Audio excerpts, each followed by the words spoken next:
Old Smokey from Texas is one of the oldest and most famous names in outdoor smokers. The Old Smokey electric smoker, also known as the Ready Smoke, makes the food smoking process almost too easy. It has a sealed lid to keep in the juices, so there's no need to add any water to keep the meat moist and flavorful. Another great feature is the flat top, which seals tightly during cooking to keep the smoke and flavor inside and reduces cooking time. 2 cooking racks and adjustable heat control allow a wide variety of cooking times and styles. It's great for ribs, roasts, turkeys, briskets, fish, and vegetables. This product is of a simple design, assembles in minutes, and comes with everything you need right in the shipping box. You can't go wrong with an Old Smokey electric smoker. Hey everybody, getting ready to cook a beef tri-tip on my Old Smokey electric today. I picked this up from my local butcher a while back, and this is a small tri-tip. It's just under 2 pounds. If you're not familiar with tri-tip, you can Google it, but it's real popular out on the West Coast, and my Costco sells them in both roasts and steaks. And I've had quite a bit of it. It's up until a few years ago, it was a relatively inexpensive cut of meat. Compared to, ribeye or, New York strip or something like that. And I used to buy them a lot, but it's gotten more expensive as it's become more popular. But personally, I think it tastes just as good as a ribeye. I really enjoy it a lot, and I've had quite a bit of it, but I've never cooked one on my Old Smokey, so that's why I'm doing the video today. This one's got some decent marbling in it. It's got a bit of a fat cap on the back, which I'm probably going to trim off. And because of the shape of it, because you can see it's thick in the middle here, and then on the edges, it thins out, if you can see that there, pretty thin. So it's going to cook unevenly, and I'm aiming to get it done, kind of like a steak, so like a medium rare. So I'm going to do it low and slow in the Old Smokey. I'm going to cook it at about 225 degrees. I'll put a temperature thermometer in there, and I'll cook it up to about 130 and then pull it off. I may wrap it in foil for a bit and let it come up to temp.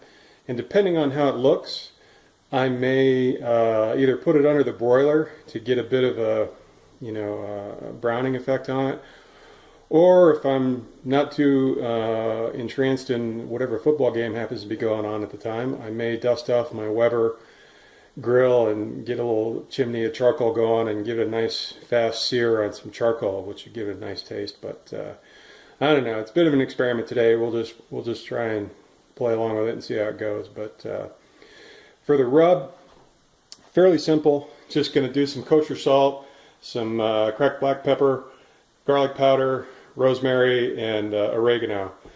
I'm going to dry it off after I take it out of the package here, trim up that fat cap, and then put the rub on it, and throw it back in the fridge for an hour or two.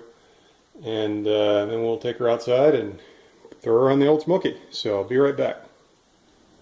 Okay, I've got the tri-tip out of the package and dried off, and I thought I'd give you guys a little tip here. Now that you can see it a little better, you notice how the grain is running this way. And before I put the rub on, I thought I'd point out that this is the best time to notice the direction of the grain, so that when you go to carve it, you know where you want your knife. So because the grain is running this way, I'm going to start at this point here and kind of work my way back, so I'm cutting across the grain. Because this tri-tip is fairly small, I don't really have to mess with doing anything different than just cutting from here and working my way back. If it were a bigger tri-tip, usually, and you can find videos on YouTube talking specifically about how to carve a tri-tip, a lot of people will cut it like right here, because on this end of the meat, the meat fibers kind of turn in a different direction. So you probably start cutting it that way. But because this one's so small, it's not worth it. But anyway, that's what it looks like. There was quite a bit of fat on the back, which means this it's I'd say probably more like 1.5 pounds.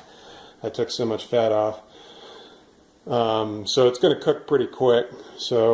And you can see that the thickness, not real thick. I mean, maybe 1.25 inches there at the thickest point, and the rest of it's maybe between 1 inch and 1/2 inch. So But nevertheless, it's going to taste great, and looking forward to throwing it on the Old Smoky. So see you outside.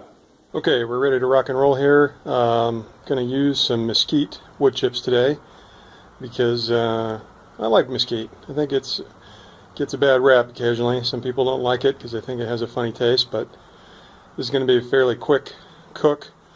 So even if any of that negative comments about mesquite is true, not going to matter much. But this is how much chips I'm using. Again, I don't soak my wood chips as usual, and probably more than I need.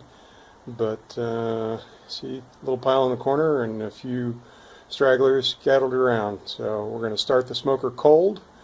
Got my PID electronic temperature controller set up here with a temperature probe built into the Old Smoky, and I'm expecting this cook to take maybe an hour and a half at tops. So we'll go get the meat and we'll get started. Okay, we're ready to start. I've got the tri-tip on the Old Smoky. Got a temperature probe inserted into it. Tried to get it in the thick of this part, but it's kind of hard because it's fairly thin. Got another temperature gauge there to monitor the grate temp, and got everything plugged in over here. I've got, let's see, outside temp is showing as, what does it say, 90 degrees, but I think it's just because the probe's in the sun at the moment. It's not really that warm out. It's closer to 75 or so. But we'll go ahead and fire this up, and we'll check back in with you when it's all done. Okay, so I pulled the tri-tip off the Old Smoky. I was only on there about 40 minutes or so. Pulled it at 130 degrees.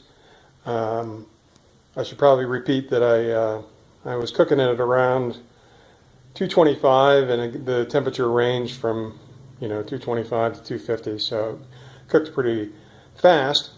But it's looking kind of well, gray as I expected, so I'm going to go ahead and wrap it in foil for about 20-30 minutes, and then I think I am going to throw it under the broiler for a few minutes just to brown it up a little bit. So I'll be back when we've got it ready to slice.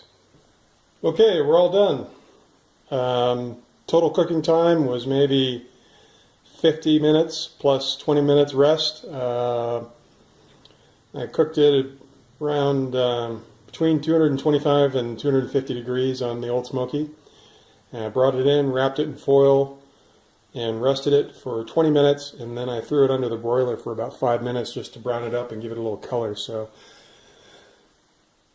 a lot faster than I thought it was going to go, but I think that has to do with because it's such a small piece of meat. But let's cut into it and see how it looks. Remember what I said about the grain? So the grain's running this way. So we're going to start at this little point and work our way back. So we'll see how it looks. Yeah, that's looking pretty good.